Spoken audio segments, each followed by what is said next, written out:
जय सद्गुरुदेव, जय पद शरणम। मेरे सद्गुरु की वाणी परम संत महात्मा यशपाल जी महाराज का प्रवृत्ति में निवृत्ति गृहस्थ धर्म के लिए श्रीमद् भगवद गीता का गीता सुधा भाष्य अध्याय 9 श्लोक 25।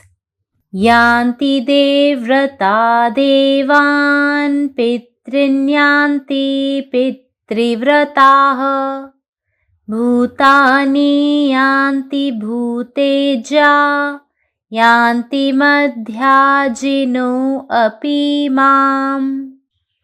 कारण यह नियम है कि देवताओं को पूजने वाले देवताओं को प्राप्त होते हैं, पितरों को पूजने वाले पितरों को प्राप्त होते हैं, भूतों को पूजने वाले भूतों को प्राप्त होते हैं और मेरे भक्त मेरे को ही प्राप्त होते हैं। इसीलिए मेरे भक्तों का पुनर्जन्म नहीं होता है। जो लोग अपना मन, वाणी और इंद्रियां इंद्र आदि देवताओं के भजन में लगाते हैं, वे शरीर पात होते ही उन देवताओं के लोक प्राप्त करते हैं, अथवा जिनके मन पितृव्रत के आचरण में रंगे हुए हैं, वे मृत्यु के उपरांत पितृ स्वरूप होते हैं। जिन लोगों को बेताल, पिशाच और हीन ग्राम्य देवता ही सबसे श्रेष्ठ जान पड़ते हैं और जारण मारण आदि मंत्रों के लिए जो उनकी उपासना अंगीकार करते हैं, उनके शरीर का पर्दा जब मृत्यु उठा देती है, तब वे लोग तुरंत ही भूत योनि को प्राप्त होते हैं। इस प्रकार सब लोग अपने अपने संकल्पों या विचारों के अनुसार ही अपने अपने कर्मों का फल प्राप्त करते हैं। परंतु जिनको दिव्य दृष्टि प्राप्त हुई है, जिनकी आंखों ने मेरे दर्शन किए हैं, जिनके कानों ने मेरा श्रवण किया है, जिनकी वाणी ने मेरी कीर्ति का गान किया है, जिनके मन ने मेरा ही ध्यान किया है, जो अपने दान पुण्य आदि सब काम मेरे प्रीत्यर्थ करते हैं, जो अपना सारा जीवन मुझे ही अर्पण करते हैं, जो मेरे ही प्रेम में व्याकुल होते हैं। आहे सरदो रंगे जर्दो चश्मे तर, इंतजारी बेकरारी बेसबर, कम खुर्दनी कम गुफ्तनी ख्वाबे हराम, आशिकारा नौ निशा बाशद पिसर। एक सूफी संत फरमाते हैं, हे पुत्र, प्रेमियों के यह 9 चिन्ह हैं। ठंडी आहें, पीला रंग, सजल नयन, प्रतीक्षा, बेचैनी, विरह, मिताहार, मित भाषण और नींद का रफू होना। जब लग तन नाही जरत मन नाही मर जात, तब लग मूरत श्याम की सपने हूं नाही लखात। जो मेरे प्रेम के मत वाले हैं, जो केवल मुझे प्राप्त करने की इच्छा से ही सकाम रहते हैं, जिनके शास्त्र और मंत्र तंत्र सब मेरे प्रीत्यर्थ होते हैं। तात्पर्य यह है कि जो अपने समस्त व्यवहारों और आचरणों में मेरा ही भजन करते हैं, वे मृत्यु के पहले ही मेरा सत्य, शुद्ध और बुद्ध स्वरूप प्राप्त कर लेते हैं। फिर भला मरने के बाद वे और कहां जा सकते हैं? इसीलिए जो अपने समस्त व्यवहार स्वयं ही मेरे स्वरूप में अर्पित करते हैं, वे मेरे प्रेमी भक्त एवं उपासक मेरा ही स्वरूप प्राप्त करते हैं। हे अर्जुन, आत्म स्वरूप का अनुभव हुए बिना मैं कभी किसी को प्रिय नहीं होता। मैं और किसी उपाय से किसी के लिए साध्य नहीं हो सकता। इन विषयों में जो अपने ज्ञान का गर्व करता हो, उसी को अज्ञानी समझना चाहिए। जो अपना बड़प्पन दिखलाता हो, समझ लेना चाहिए कि उसी में कुछ कमी और कच्चाई है। जो अभिमान पूर्वक यह कहता हो कि अब मैं परिपूर्ण हो गया हूं, उसके संबंध में खूब अच्छी तरह समझ लेना चाहिए कि उसमें कुछ भी महत्व नहीं है। इसी प्रकार हे अर्जुन, जो लोग अपने यज्ञ याग आदि की अथवा तपश्चरण की डींग हाँकते हैं, उनके इन सब कर्मों का तृण मात्र भी उपयोग नहीं होता। भला तुम ही बतलाओ कि ज्ञान की सामर्थ्य रखने में वेदों से भी बढ़कर और कोई समर्थ है? और वेद भी मेरे स्वरूप का यथा तथ्य विचार करने से घबराते हैं और नेति नेति कहकर पीछे हट जाते हैं। यदि तपश्चरण का विचार करो तो शूलपाणी शंकर के बराबर कठोर तपस्या किसने की है? परंतु वे तपस्वी श्रेष्ठ शंकर भी सब अभिमान एक ओर रखकर भगवान के चरण तीर्थ अपने मस्तक पर धारण करते हैं। संपन्नता में लक्ष्मी के समान कौन श्रेष्ठ है? इंद्र आदि देवाधिपति उन लक्ष्मी की तुल्य समान ही हैं। उस अलौकिक सामर्थ्य संपन्न सर्वदा वंदनीय लक्ष्मी का भी नारायण के सामने कोई विशेष महत्व नहीं है। इसीलिए हे अर्जुन, वे लक्ष्मी मनोयोग पूर्वक भगवान की सेवा करती हैं और सब अभिमान अलग रखकर उन्होंने नारायण के चरण धोने का सौभाग्य प्राप्त कर लिया है। इसलिए हे अर्जुन, पहले अपने महत्व के सब विचार छोड़ने पड़ते हैं। ज्ञान संबंधी अभिमान का परित्याग करना पड़ता है और मन में इस प्रकार की सच्ची भावना रखकर विनयी होना पड़ता है कि मैं संसार के सब जीवों से छोटा हूं। ऐसे पूर्ण आत्मसमर्पण द्वारा ही सद्गुरु कृपा से मनुष्य मेरे स्वरूप के समीप पहुंच सकता है। इसलिए जहां वेदों के ज्ञान, जहां लक्ष्मी का महत्व और शंकर का तप भी कोई चीज न हो, वहां मूढ़ और दुर्बल सामान्य मनुष्यों का भला क्या पूछना है। इसीलिए शरीर के अभिमान का विचार छोड़ देना चाहिए। समस्त सद्गुणों की प्रतिष्ठा राई नोन की तरह उतार कर फेंक देनी चाहिए और संपन्नता के मद को निछावर करके उसका अंत कर डालना चाहिए।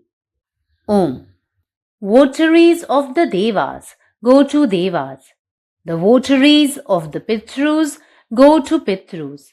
To the Bhutas go the Bhutas worshippers. My votaries come to me.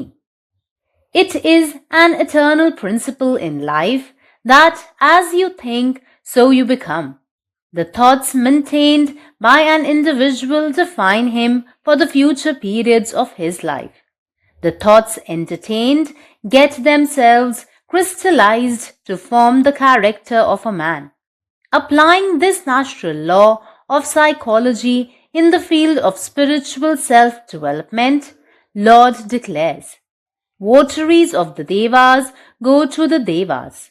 The worshippers of Pitrus go to Pitrus, and the worshippers of Bhutas reach the Bhutas as a result of their worship and adoration with single-pointed mind for a sufficiently long time, come to attain the fruits of their constant meditation.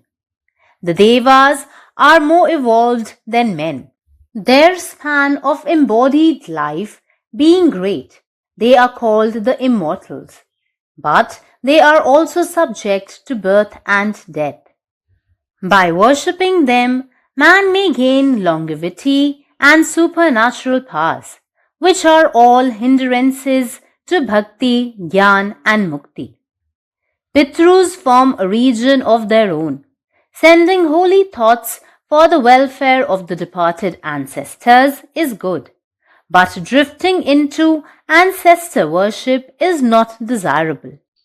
Priestcraft usually encourages this weakness and credulity in man. The ancestors necessarily get changed with every new birth, that man takes.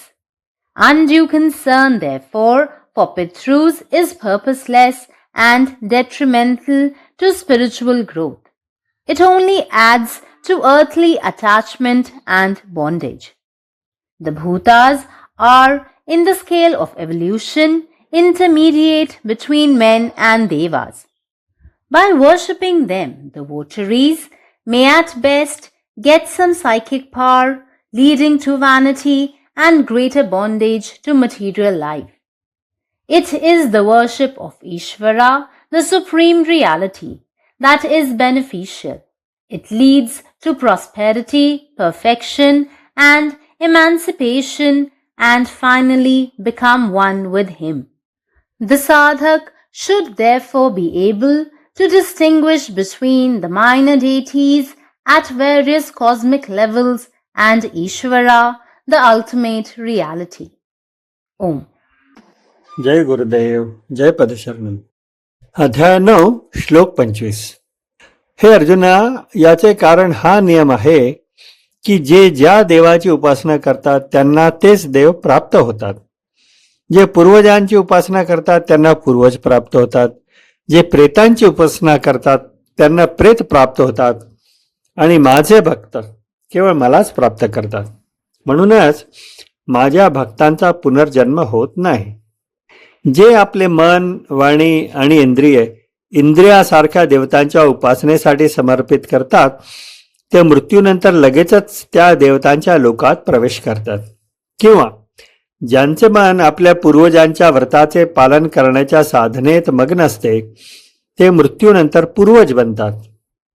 जे प्रेत, पिशाच आणि कनिष्ठ ग्रामदेवतांना सर्वात श्रेष्ठ मानतात आणि त्यांना जाळण्याच्या व मारण्याच्या उद्देशाने त्यांची पूजा करतात ते मृत्यूने त्यांच्या शरीरावरील पडदा दूर करताच तत्काळ प्रेत रूप धारण करतात. अशा प्रकारे सर्व लोके आपापल्या संकल्पानुसार आणि विचारानुसारच आपल्या कर्मांची फळे भोगतात. परंतु ज्यांनी दिव्य दृष्टी प्राप्त केलेली आहे, ज्यांच्या डोळ्यांनी मला पाहिलेले आहे, ज्यांच्या कानांनी मला ऐकलेले आहे, ज्यांच्या शब्दांनी माझी स्तुती गायली आहे, ज्यांच्या मनाने माझे ध्यान केलेले आहे, जे आपली सर्व दान धर्माची कामे माझ्यासाठी करतात, जे आपले संपूर्ण आयुष्य मला समर्पित करतात, जे माझ्या प्रेमात अस्वस्थ आहेत. अरे, हिवाळ्या पिवळनुसार डोळे पाणावलेले आहेत, प्रतीक्षा करणारे आहेत, अस्वस्थ आहे आणि अधीर आहेत. अस्पष्ट निषिद्ध भाषणाची स्वप्ने, प्रेमाची लव अक्षणे सांगितलेली आहेत. एक सुफी संत म्हणतात, हे पुत्रा, प्रेमाची ही 9 लक्षणे आहेत. थंड श्वास, फिकट रंग, पाणावलेले डोळे, प्रतीक्षा, अस्वस्थता, विरह, खाण्यापिण्यात संयम, बोलण्यात संयम आणि झोपेचा अभाव. जब तक तन नाही जरत, मन नाही मर जात, तबलक मूरत श्याम की, सपनेहू नाही लखात. जोपर्यंत शरीर जळत नाही तोपर्यंत मन मरत नाही आणि तोपर्यंत श्यामचे रूप स्वप्नातही दिसत नाही. जे अशा प्रेमाने मग्न आहेत, जे केवळ मला प्राप्त करण्याच्या इच्छेने प्रेरित आहेत, ज्यांचे शास्त्र आणि मंत्र सर्व माझ्या आनंदासाठीच आहेत, याचा अर्थ असा आहे की जे आपल्या सर्व कर्मात आणि आचरणात माझी उपासना करतात ते मृत्यूपूर्वीच माझे खरे, शुद्ध आणि प्रबुद्ध स्वरूप प्राप्त करतात. मग मृत्यूनंतर ते आणखी कुठे जाऊ शकतील? म्हणून जे आपली सर्व कर्मे माझ्या स्वरूपाला समर्पित करतात ते माझे प्रेमळ भक्त आणि उपासक माझे खरे स्वरूप प्राप्त करतात. हे अर्जुना, माझ्या खऱ्या स्वरूपाचा अनुभव घेतल्याशिवाय माझ्यावर कोणीही प्रेम करत नाही. मला इतर कोणत्याही मार्गाने प्राप्त करता येत नाही. जो कोणी या बाबीमध्ये आपल्या ज्ञानाची बढाई मारतो त्याला अज्ञानी समजावे. जो कोणी आपल्या मोठेपणाचे प्रदर्शन करतो त्याला उणीव असलेला आणि अपूर्ण समजावे. जो कोणी आता परिपूर्ण असल्याची बढाई मारतो त्याच्याबद्दल हे स्पष्टपणे समजून घेतले पाहिजे की तो निरुपयोगी आहे. त्याचप्रमाणे हे अर्जुना, जे आपल्या यज्ञाची किंवा तपश्चर्याची बढाई मारतात ते काहीही कामाचे नाही. मला सांग, ज्ञानशक्ती धारण करण्यापेक्षा वेदांमध्ये अधिक समर्थ कोण आहे? वेदामध्ये सुद्धा माझ्या खऱ्या स्वरूपाचे चिंतन करण्यास घाबरतात आणि नेती नेती असे म्हणून माघार घेतात. तपश्चर्याचा विचार केल्यास भालाधारी योद्धा शंकरासारखी कठोर तपश्चर्या कोणी केली आहे का? पण तो महान तपस्वी शंकर सुद्धा सर्व अहंकार सोडून भगवंताच्या पवित्र चरणांना आपल्या मस्तकावर ठेवतो. समृद्धीमध्ये लक्ष्मी इतका महान कोण आहे? इंद्र आणि इतर देवता सुद्धा तिच्या समकष आहेत का? ती दिव्य शक्तिशाली आणि सदैव पूजने लक्ष्मी सुद्धा नारायणापुढे विशेष महत्वाची नाही.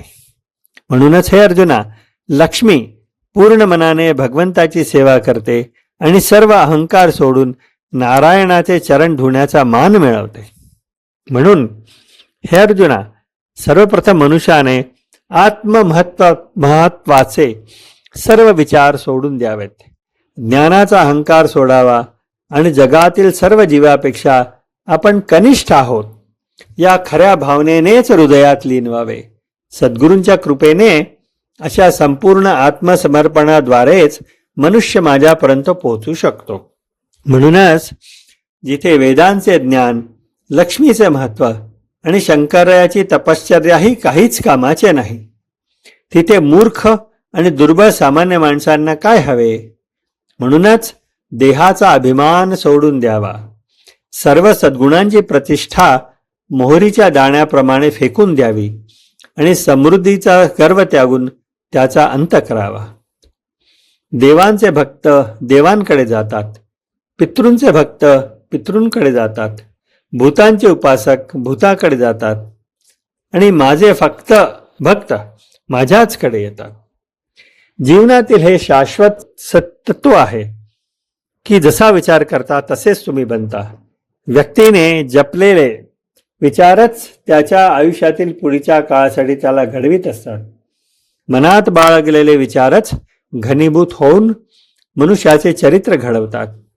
मानसशास्त्राचा हा नैसर्गिक नियम आध्यात्मिक आत्मविकासाच्या क्षेत्रात लागू करणे भगवंत घोषित करतात की देवाचे भक्त देवाकडे जातात, पितृभक्त पितृकडे जातात आणि भूतभक्त भूतांकडे जातात. पुरेशा दीर्घ काळासाठी एकाग्र मनाने केलेल्या उपासना व आराधनेच्या परिणामी आपल्या अविरत ज्ञानाचे फळ प्राप्त करण्यासाठीच ते भूतापर्यंतच पोचतात, कारण ते भूताचीच उपासना करतात. देव हे मनुष्यापेक्षा अधिक विकसित आहे. त्यांच्या देहधारी जीवनाचा कालावधी मोठा असल्यामुळे त्यांना अमर म्हटले जाते, परंतु ते देखील जन्म आणि मृत्यूच्या अधीन आहेत. त्यांची उपासना केल्याने मनुष्याला दीर्घायुष्य आणि अलौकिक शक्ती प्राप्त होऊ शकतात. जय गुरुदेव. గీతాసుధ అధ్యాయం 9 శ్లోకం 25. యాంతి దేవ వ్రతా దేవాన్ పితॄనాంతి పితృవ్రతాః భూతాని యాంతి భూతాజ్ఞా యాంతి మధ్యా జినోపి మాం. ఇలా జరుగుటకు గల కారణము దేవతలను పూజించేవారు దేవతలను పొందెదరు, పితృదేవతలను పూజించేవారు పితరులను పొందెదరు, భూతములను పూజించేవారు భూతములనే పొందెదరు. నా భక్తులు నన్నే పొందెదరు, ఇది నియమము. అందుచేత నా భక్తులకు పునర్జన్మ కలగదు. ఎవరు తమ మనసును, వాక్కును మరియు ఇంద్రియములను ఇంద్రాది దేవతల పూజకు లగ్నం చేస్తారో వారు శరీరత్యాగం జరిగినంతనే ఆయా దేవతల లోకములను పొందుతారు. లేదా ఎవరి మనసు పితృవ్రతాచరణములకు అంకితమవుతుందో వారు మృత్యువు తర్వాత పితృస్వరూపులు అవుతారు. ఎవరికి భేతాళులు, పిశాచములు మరియు హీన గ్రామ దేవతలే అందరికన్నా గొప్పవారిగా అనిపిస్తారో మరియు జననమరణాది అంటే ఇతరులను నాశనం గావించుటకు ఉపయోగపడు క్షుద్ర విద్యలు, మంత్రములకే వారి ఉపాసన అంగీకారం అవుతుందో వారి శరీర అంతరము మృత్యువు తొలగించినప్పుడు వారు తక్షణం భూత శరీరాలను పొందెదరు. ఈ విధముగా అందరూ తమ తమ సంకల్పములు, ఆలోచనలు అనుసరించి తమ తమ కర్మ ఫలితాన్ని పొందెదరు. అయితే ఎవరికి దివ్య దృష్టి లభించిందో, ఎవరి కనులు నన్ను దర్శించాయో, ఎవరి చెవులు నా గురించి విన్నాయో, ఎవరి వాక్కు నా కీర్తిని గానం చేసిందో, ఎవరి మనసు నన్నే ధ్యానించిందో, ఎవరు తమ దాన పుణ్యాది సమస్త కార్యములు నా ప్రీతికై చేస్తారో, ఎవరు తమ జీవితమంతటినీ నాకే అర్పిస్తారో, ఎవరు నా యొక్క ప్రేమలో వ్యాకులై ఉంటారో, ఒక సూఫీ సంతమహాత్ములు అన్నారు, అహే సద్దో రంగే జద్దో చష్మేతర్ ఇంతజారీ బేకరారీ బేసబర్ కమ కుర్దనో కమ గుప్తనో క్వాబే హరాం ఆసికారాం నౌ శిషాం బాసద్ పిసర్. దీని అర్థము, ఓ కుమారా, ప్రేమికులకు గల 9 చిహ్నములు ఇవి. అవి చల్లని నిట్టూర్పు, రాలిపోయిన రంగు, సజల నేత్రములు, ఎదురు చూచుట, అశాంతి, విరహము, మిత ఆహారము, మిత భాషణము మరియు నిద్రలేమి. జబ్బులకు తన్ను నాహి జరత్ మన్ నాహి జరక్ జాత్ తబలకు మూరత్ శ్యామకి సపనేహు నాహి లకాత్. ఎవరు అటువంటి ప్రేమాన్మత్తులో, ఎవరు కేవలం నన్ను పొందాలనే కోరికతో మాత్రమే పనులు చేస్తారో, ఎవరికి శాస్త్రాలు మరియు మంత్రతత్వాలు అన్నీ నా ప్రీతి కొరకై ఉంటాయో, అనగా ఎవరు తమ సమస్త వ్యవహారములు మరియు ఆచరణల యందు నన్నే భజిస్తూ ఉంటారో, వారు మృత్యువుకు ముందే నా యొక్క సత్యము, శుద్ధము మరియు జ్ఞాన స్వరూపమును పొందెదరు. మరి వారు మరణించాక ఇంకెక్కడికి వెళ్ళగలరు? అందుచేత ఎవరు తమ సమస్త వ్యవహారములను స్వయంగా నా స్వరూపమునకు సమర్పిస్తారో, అటువంటి నా ప్రేమిక భక్తులు, ఉపాసకులు నా స్వరూపమునే పొందెదరు. హే అర్జున, ఆత్మస్వరూప అనుభవమును పొందక నేను ఎవరికి ఎన్నడూ లభించను. నేను ఏ ఉపాయం చేతను ఎవరి చేతను సాధింపబడదాలను. ఈ విషయంలో ఎవరు తమ జ్ఞానం పట్ల గర్వపడతారో వారిని అజ్ఞానులని భావించాలి. ఎవరు తమ గొప్పతనాన్ని చూపిస్తారో వారిలో కాస్త లోటు, అపక్వత ఉన్నదని అర్థం చేసుకోవాలి. ఎవరు అభిమానంతో, గర్వంతో ఇప్పుడు నేను పరిపూర్ణ అయ్యాను అని అంటారో అతని విషయంలో బాగా అర్థం చేసుకోవాల్సింది ఏంటంటే అతనిలో గొప్పతనం ఏమీ లేదని. ఇదే విధంగా ఓ అర్జున, ఎవరు తమ యజ్ఞ యాగాదులు మరియు తపస్సులు చూసుకుని అహంకరిస్తారో అటువంటి వారి సమస్త కర్మలచే తృణమాత్రము కూడా ఉపయోగం కలగదు. మంచిది, నీవే చెప్పుము. జ్ఞాన సామర్థ్యం కలిగి ఉండట్లో వేదము కన్నా సమర్థత కలది వేరే ఏదైనా ఉందా? ఆ వేదాలు కూడా నా స్వరూపమును యథాతథంగా వివరించట్లో గాబరా పడిపోయి ఇది కాదు ఇది కాదని చెప్పి వెనకకు తప్పుకుంటాయి.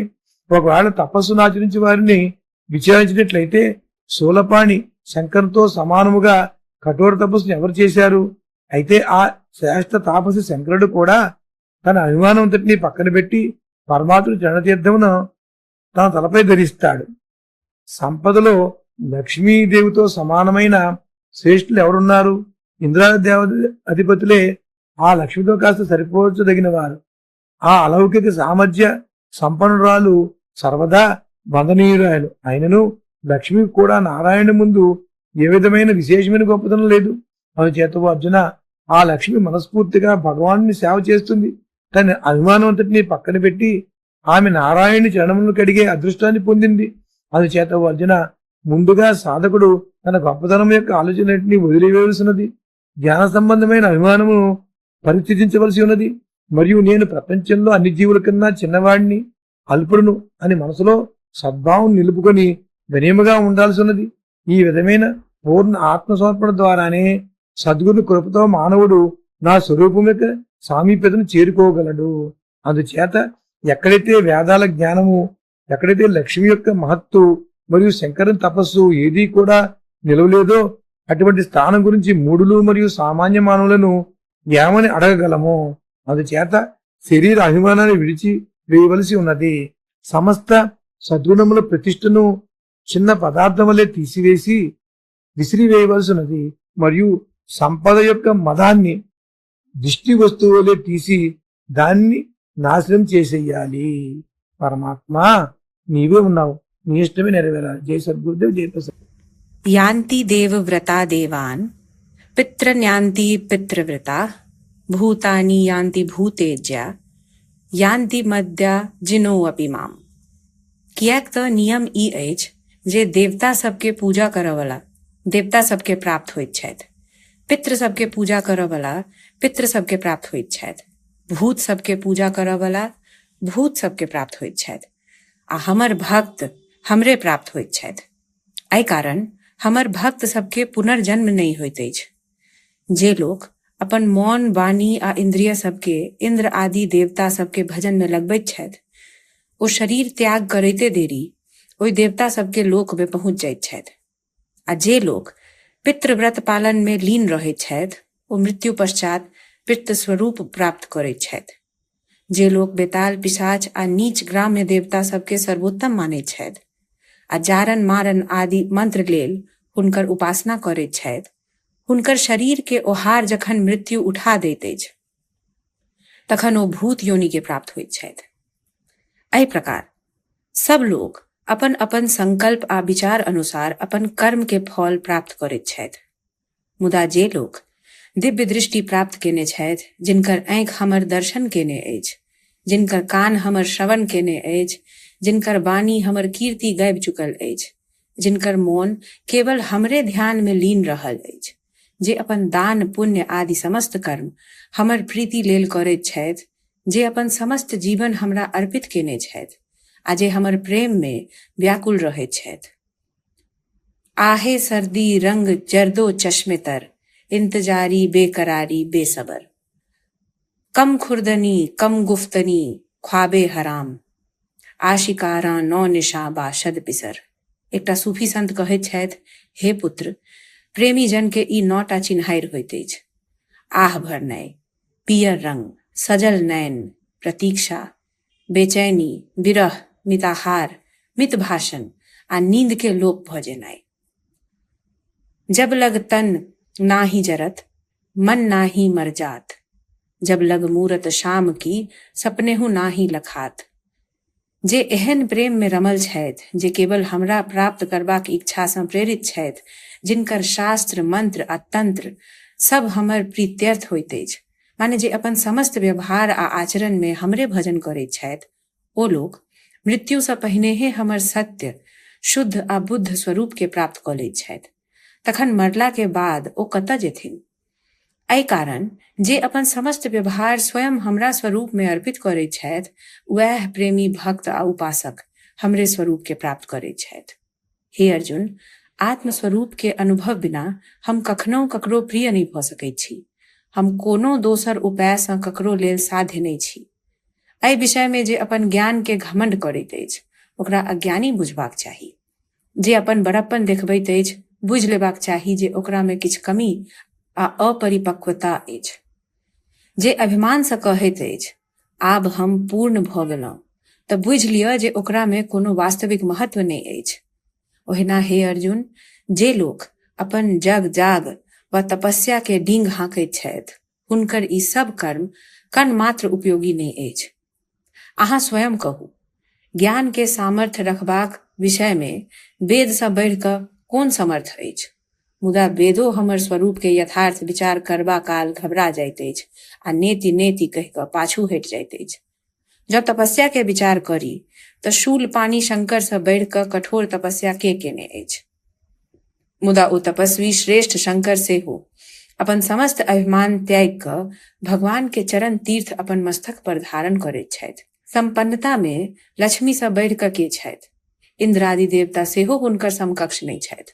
मुदा ओ अलौकिक सामर्थ्य वाली सर्वदा वंदनीय लक्ष्मी सेहो नारायण के सोझा में किछु विशेष महत्व नहीं राखैत छथि। एहि कारण हे अर्जुन, ओ लक्ष्मी पूर्ण मनोयोग सँ भगवान के सेवा करैत छथि आ सब अभिमान छोड़ि कऽ नारायण के चरण पखारब के सौभाग्य प्राप्त केने छथि। तैं हे अर्जुन, पहिने अपन महत्व के सब विचार छोड़ऽ पड़ैत अछि, ज्ञान के अभिमान त्यागऽ पड़ैत अछि आ मोन में एहन भावना राखि कऽ विनयी बनऽ पड़ैत अछि जे हम संसार के सबसँ छोट जीव छी। एहन पूर्ण आत्मसमर्पण आ सद्गुरु के कृपा सँ मनुष्य हमर स्वरूप के समीप पहुँच सकैत अछि। तैं जतऽ वेद के ज्ञान, लक्ष्मी के ऐश्वर्य आ शंकर के तप सेहो किछु नहीं अछि, तऽ ओतऽ मूढ़ आ दुर्बल सामान्य मनुष्यक कोन गिनती? एहि कारण शरीर के अभिमान छोड़ि देबाक चाही, समस्त सद्गुण सबके प्रतिष्ठा के राय नून जकाँ उतारि कऽ फेंक देबाक चाही आ संपन्नता के मद के त्याग कऽ ओकर अंत कऽ देबाक चाही। സദ്ഗുരുവിന്റെ സന്ദേശം അധ്യായം 9 ശ്ലോകം 25 യാന്തി ദേവവ്രതാ ദേവാൻ പിതൃനാന്തി പിതൃവ്രതാ ഭൂതാനി യാന്തി ഭൂതേജ്യ യാന്തി മദ്യാജിനോ വിമാമ. ദേവതകളെ ആരാധിക്കുന്നവർ ദേവലോകത്തെ പ്രാപിക്കുന്നു. പിതൃക്കളെ ആരാധിക്കുന്നവർ പിതൃലോകത്തെ പ്രാപിക്കുന്നു. ഭൂതപ്രേതാദികളെ ആരാധിക്കുന്നവർ അവയുടെ യോനിയെ പ്രാപിക്കുന്നു.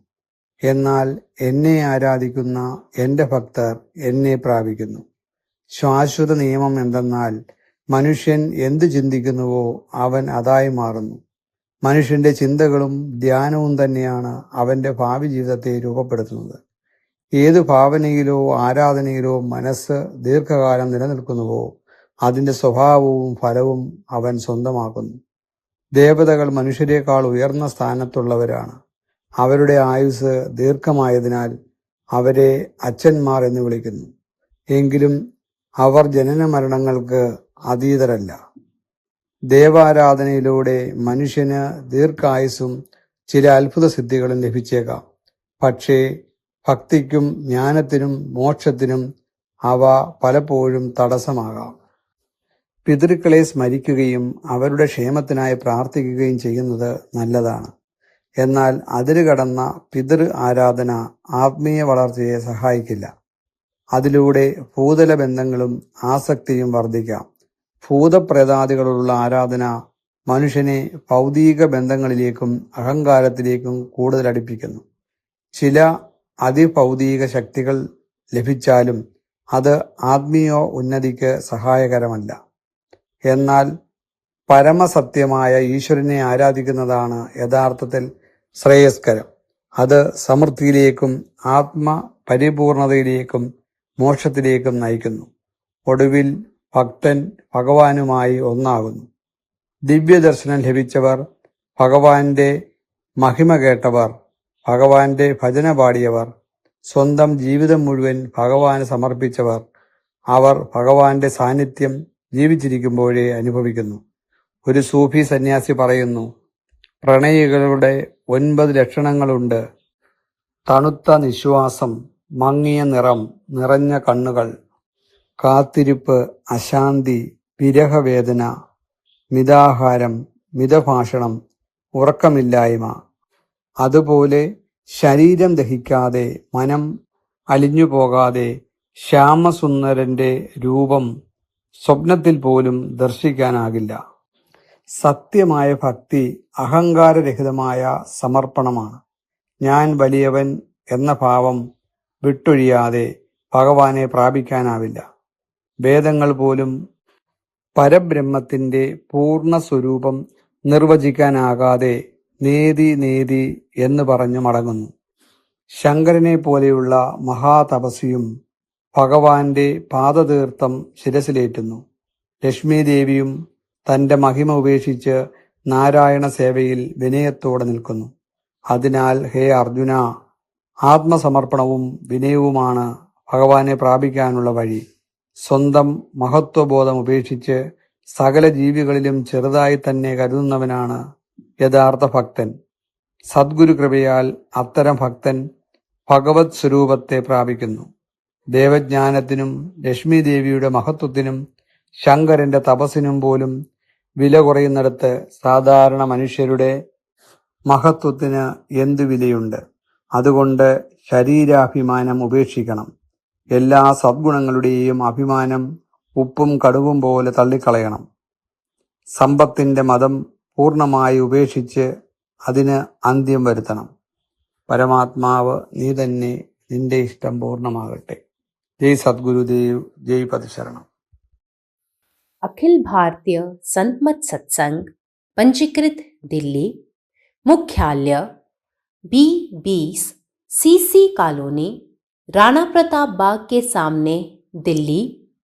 सत्संग आश्रम संत यश रूप तपोभूमि परिसर, अनंगपुर, जिला फरीदाबाद, हरियाणा। हमारे साथ जुड़ने और राष्ट्रीय व अंतर्राष्ट्रीय सत्संग कार्यक्रमों की विस्तृत जानकारी पाने के लिए दिए गए QR कोड को स्कैन करें।